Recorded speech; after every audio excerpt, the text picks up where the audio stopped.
ছোট ভাই, এই যে ফুটপাতে যে দোকানপাট উঠাই দিল, কি কি সমস্যা হতো ভাই তোমাদের বলো তো? সমস্যা তো ভাই অনেক ভাই। কি কি বলো?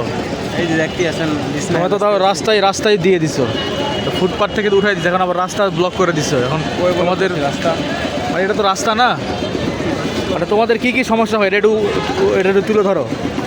এই যে তাবুদি করে ব্যস্ত আছি, সমস্যা তো এই যে তাবুদি করে ব্যস্ত আছি আমরা তো ভাই। সরকারের কাছে কোনো চাওয়া নাই? সরকারে চাওয়া কি ভাই, উড়াই দিচ্ছে এমনিতে সবাইরই তো ভাই। দেশের বাড়ি কই? বরিশাল। বরিশালে কি কাজকর্ম করতে পারো না বা? কি কাজ করবো বলুন ভাই, আমরা তো স্টুডেন্ট ভাই। আচ্ছা ওই যে ভাই চুরি করে বলুন ভাই, ফুটপাতের দোকান উঠাই দিলে কি কি সমস্যা যারা ফুটপাতের ব্যবসায়ী আছে? ব্যবসায়ী ক্ষতি, আমরা গরিব দেশে বসবাস করি আমরা।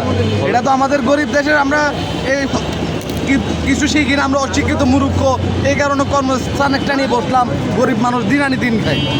এখানে আমরা এসে একটু বসে একটু গেঞ্জি বেশি, কেউ একটু ফুচকা বেশি, কেউ একটু ফুল বেশি, কেউ একটু জুতা বেশি। আমাদের অশিক্ষিত গরিব, আমাদের কিছু করার মতন নাই। আমরা শিক্ষিত হইতাম, সেই দেশে শিক্ষার কোনো দাম নাই, এদেশে শিক্ষিত লোকের কোনো দাম নাই। তো এই দেশে আমরা কী করে খাবো? আমরা খাবো কি করে? যদি বন্ধ হয়ে যায়, মানুষ হয়রানি করবে, চুরি করবে, ওইটা করবে, সেটা করতে, সে কে? আমাদের পেটে খিদে থাকে, তো আমি যেটা ইচ্ছা সেটা করতে হবে, কিচ্ছু করার নাই। আমার পেটে খিদে, আমার পেটটা আগে বাঁচাইতে হবে। পেট বাঁচাইতে হলে আমার যা খুশি তাই করতে হবে। এখন আপনাদের চাওয়াটা কি, মানে যেহেতু সরকার উঠাই দিচ্ছে, আমাদের চাও পাওয়া, প্রতিদিনে অভিযান চালছে, আমাদেরকে চাও পাওয়া আমাদের এতটুকু, সরকারের আমাদের একটা বাসনা দিয়ে দেখ, বা আমাদের একটা সাইড করে দেখ, যে এত বড় রাস্তাও দরকার নাই, তোমরা একটু লাইন করে ছিটিয়ে করে দিও। এখানে তো ভাই তিন থেকে চার লাইন পর্যন্ত অনেকেই দোকান। এটা তো অবৈধ, কিন্তু অবৈধ জায়গার মধ্যে সরকার যদি আমাদের চাই 2 লাইন চাপে একটু বসাই দেয়, বা এতটুকু আমাদের সরকারের চাওয়া, যে আমরা চাপে একটু বসাই দেন, আমরা গরিব মানুষ, আমরা করে খাই।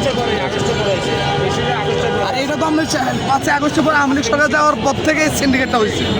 যে সে মানে খাইতে যে বাসা বয়েছিল, কাজকাম করে না, সে ওই রাস্তা নামছে, আর যে আপনার চুরি করছে ওই রাস্তা নামছে, সবাই রাস্তা বর্তমান নামছে। 5 আগস্টের পরে পুরো রাস্তাটা ব্লক হয়ে গেছে।